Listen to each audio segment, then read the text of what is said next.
It arrived under thick canvas, the wood frame splintered by age, carried by two men who spoke little English and refused to give their names. The auction house staff, hardened veterans of priceless relics, paused when they removed the cloth. What lay beneath wasn't beautiful in any traditional sense. It was bleak, cold, almost surgical. A dimly lit alley, rain pooling near a lifeless body, blood trailing toward an unseen corner. But what made the painting worth millions wasn't the technique, nor the signature no one could read, it was what the scene showed.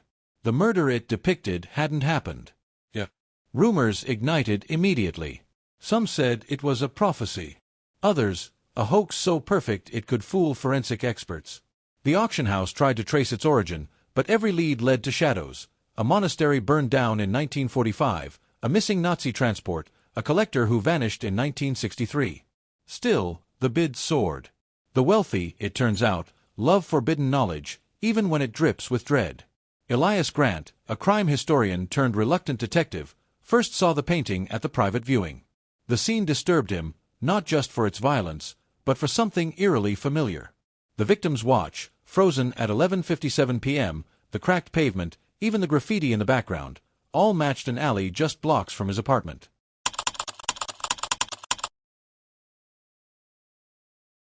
He couldn't sleep that night.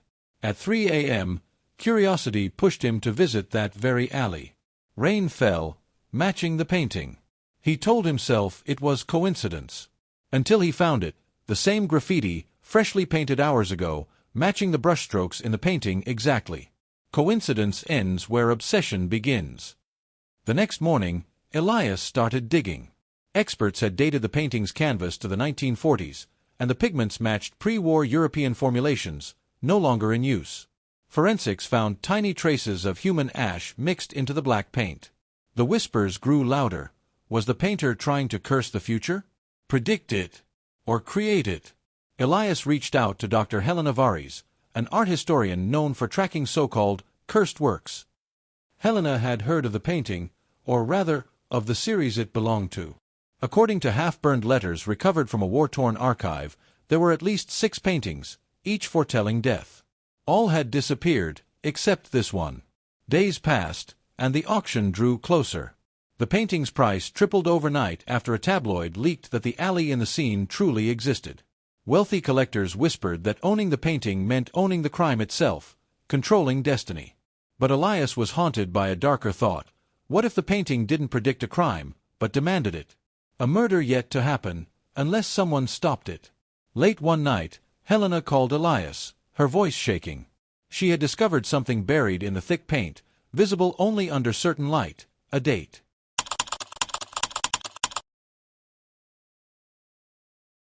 July 14, 2025. Less than 2 weeks away. Elias's obsession deepened. He traced the signature in the bottom corner, a twisted monogram, to an obscure name, Matěj Zámek, an artist rumored to have vanished in 1944 after claiming to have painted the future. Legends said the Nazis had sought him, hoping to weaponize his art to foresee Allied attacks. And then there was something even more chilling. A second, faint shape in the painting, almost invisible, a shadowy figure watching from the darkness. Elias recognized the outline. It looked like himself. Was it madness? Or had Zámek seen Elias's future decades ago? Unable to look away, Elias searched deeper into Zámek's life. In a forgotten diary, Zámek described capturing not what is, but what must be. His last entries hinted at a final work he dared not finish, fearing what it might summon. Was this that painting? And what price had Zámek paid for peering into tomorrow? Some secrets don't belong to the living or the dead.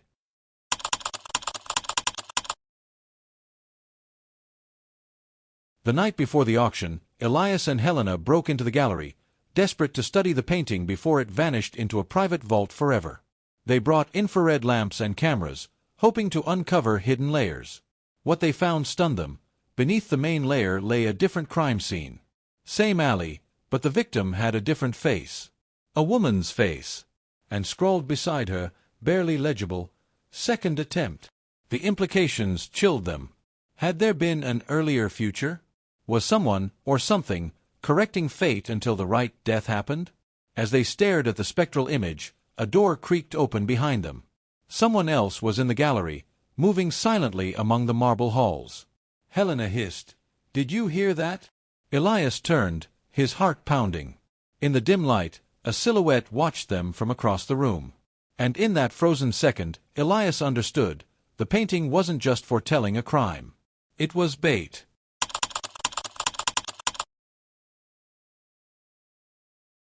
The silhouette moved closer, footsteps muffled by the gallery's velvet carpet. Elias held his breath, every instinct screaming to run. But curiosity, that dangerous lure, pinned him in place. Helena whispered, "Who's there?" No answer, only the soft scrape of leather shoes. Then the figure stepped into the spill of moonlight through the skylight. An older man, dressed immaculately in a dark suit. Silver hair, eyes sharp as glass. He studied Elias and Helena as though deciding whether to speak, or silence them forever. "I wouldn't touch that painting if I were you," the man finally said, voice calm yet cold. "Who are you?" Elias demanded. "Someone who's been trying to keep this buried," he replied. "For longer than you can imagine." He introduced himself only as Merrick.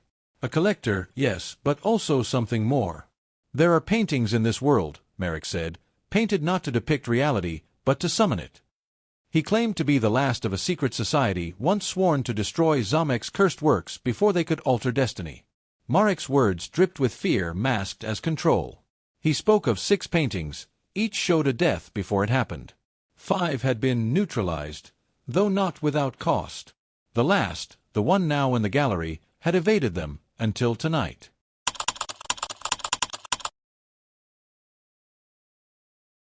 Elias pressed him. "What does it want? Why these murders?" Merrick paused. The painter believed the world is built on fragile threads. If you could see them, you could pull them. He didn't just see the future. He tried to rewrite it over and over, until the correct death sealed the path he wanted. The future can be painted, but every stroke has a price. Helena, shaken but relentless, asked what happened to the other paintings. Merrick admitted they'd been burned, hidden, or buried deep. But each time, the death still occurred, sometimes worse. Destroying the painting, it seemed, only twisted fate further. Elias's thoughts spiraled back to the second hidden victim under the paint. Was the murder already attempted and failed, and the painting now demanded another? He wondered aloud, what if the painting's real goal isn't the death at all, but drawing us to it? At Marek's mention of Zámek's name, Helena remembered something chilling, an unpublished letter she had read in a forgotten archive. Zámek wrote of a final witness, whose arrival will prove destiny is complete. Elias felt a chill crawl up his spine. What if that witness was him?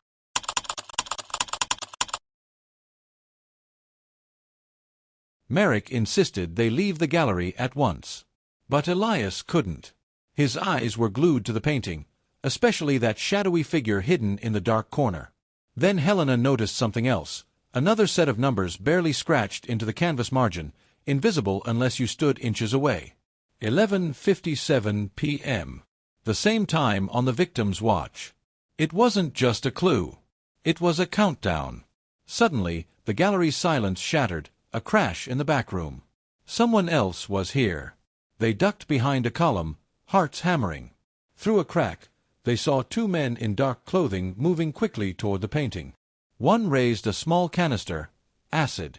Helena gasped softly. Marek's face turned pale. "They're here to destroy it," he whispered. "Even if it costs your life, or mine."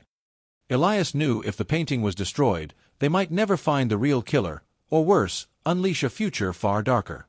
In that split second, he lunged forward, knocking the acid from the attacker's hand. It spilled across the marble floor, burning smoking scars into the stone.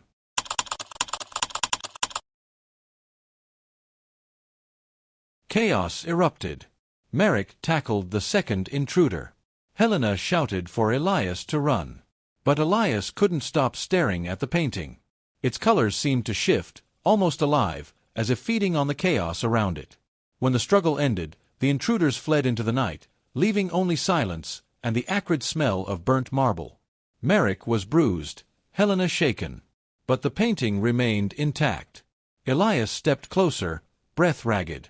For the first time, he noticed something new. The victim's face had changed. It was clearer now. Horribly familiar. It was Helena.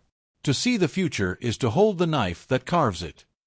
Elias and Helena stood frozen. Marek's voice broke the silence. Now you understand why some truths must remain buried. But Elias refused to walk away. He was sure the painting wasn't finished revealing its secrets, and they had only days left before July 14th. A date set in paint. A death demanding to be real. As dawn crept into the gallery, the three of them knew they had crossed a threshold. From here, there was no turning back. And somewhere, hidden in cracked oils and faded pigments, the future watched them.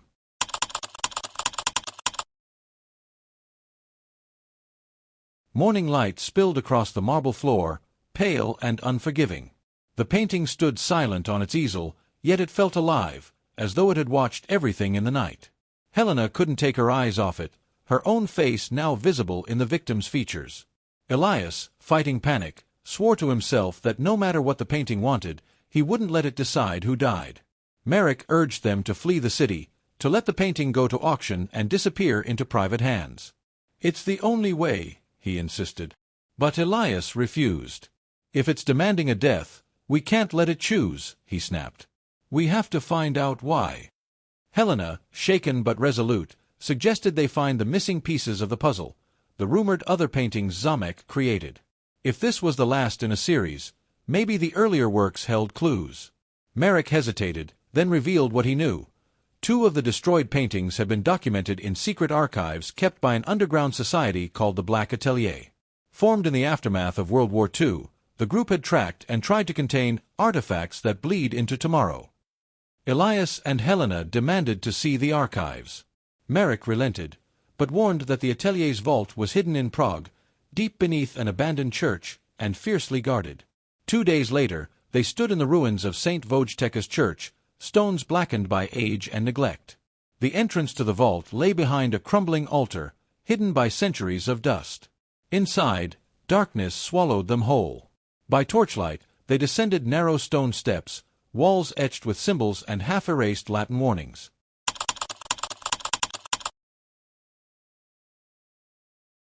At the bottom, a heavy door marked with a single word, Zámek.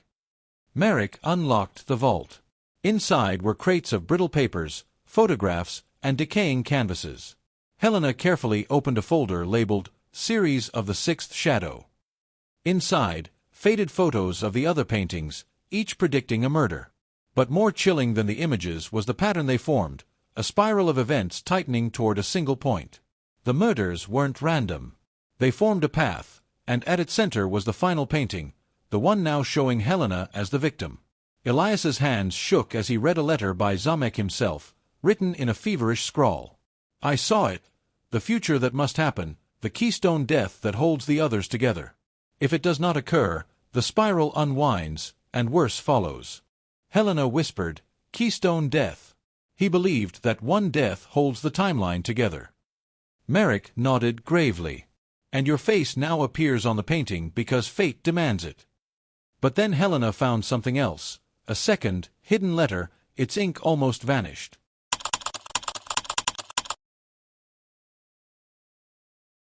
Elias felt his heart stop. The witness.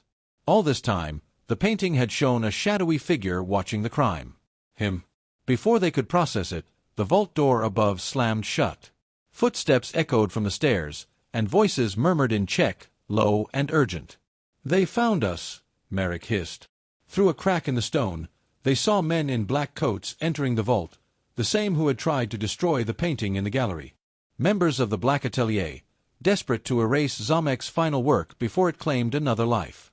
When the past cannot bury the future, it hunts the present. Trapped, Elias and Helena searched for another way out. Marek, voice low, confessed something. I never told you the full truth. I wasn't only trying to hide the painting. I was one of the men who destroyed the others. Elias's fury flared. Why keep this from us? Marek's eyes were haunted. Because once you see the future, it owns you. And I couldn't bear to watch it happen again.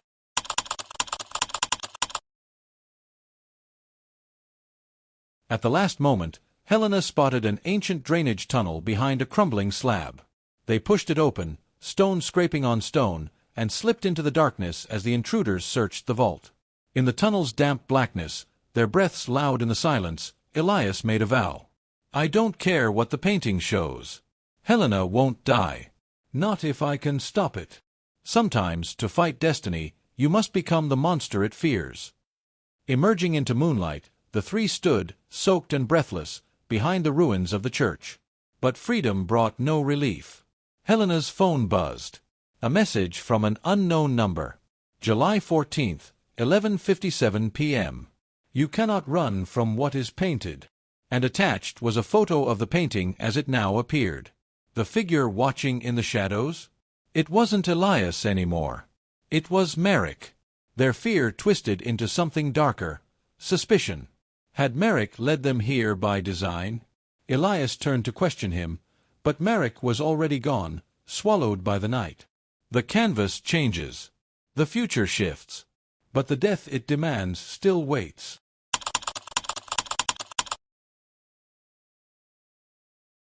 They stood in the ruins, cold wind clawing at their coats, the message still glowing on Helena's screen. July 14th, 11:57 p.m. "You cannot run from what is painted." The photo showed Merrick now as the figure watching the crime unfold.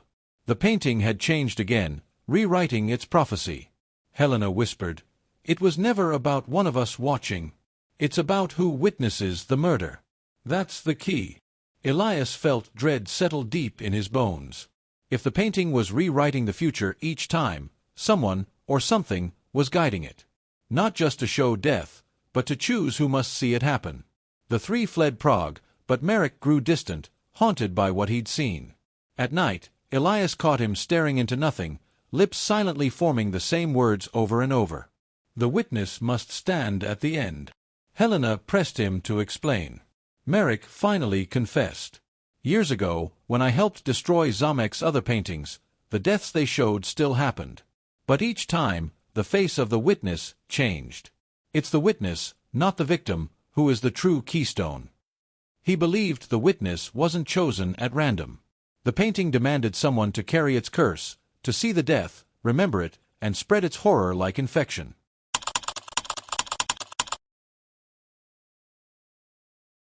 Days blurred into hours as July 14th drew closer. Elias felt paranoia settle in, shadows seemed to follow them, strangers stared too long in cafes. At night, he dreamed of the painting, colors twisting, blood dripping fresh, Helena's eyes lifeless under flickering lamplight. Desperate, they tracked down the last name linked to Zámek's legacy, an old nun who had sheltered the painter during his final days. Sister Clara, now in her 80s, lived in a forgotten convent on the city's edge. When they showed her the photo of the painting, she whispered a prayer and crossed herself. "He was cursed by what he saw," she said, voice trembling. Matěj Zámek painted the future, but each vision came at a price. For every life he painted to end, he spared another.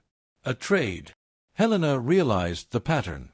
Each of the 6 paintings showed a murder that prevented a worse disaster, an unseen tragedy that would have cost many more lives. Zámek hadn't only painted death. He painted sacrifices to keep the future from unraveling. If Helena lived past July 14th, something far darker might happen instead. But Merrick refused to let it come to that. "I started this decades ago," he rasped. "I'll finish it." On the morning of July 14th, Merrick disappeared. In his hotel room, they found only a note. At 11:57 p.m., the painting demands a witness. "I will be that witness."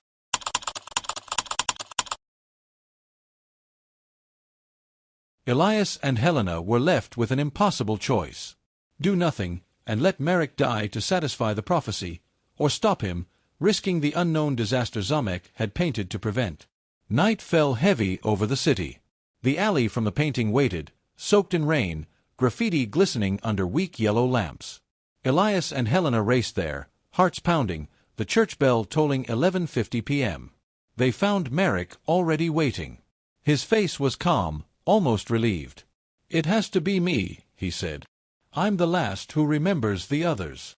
Helena shouted, "If you die, it won't end." The painting will find another witness. Merrick shook his head.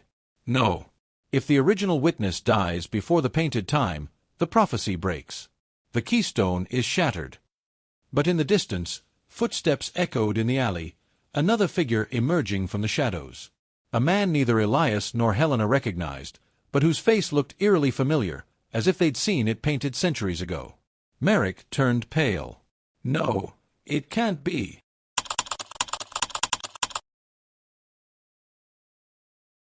The man pulled a pistol, aiming it directly at Merrick.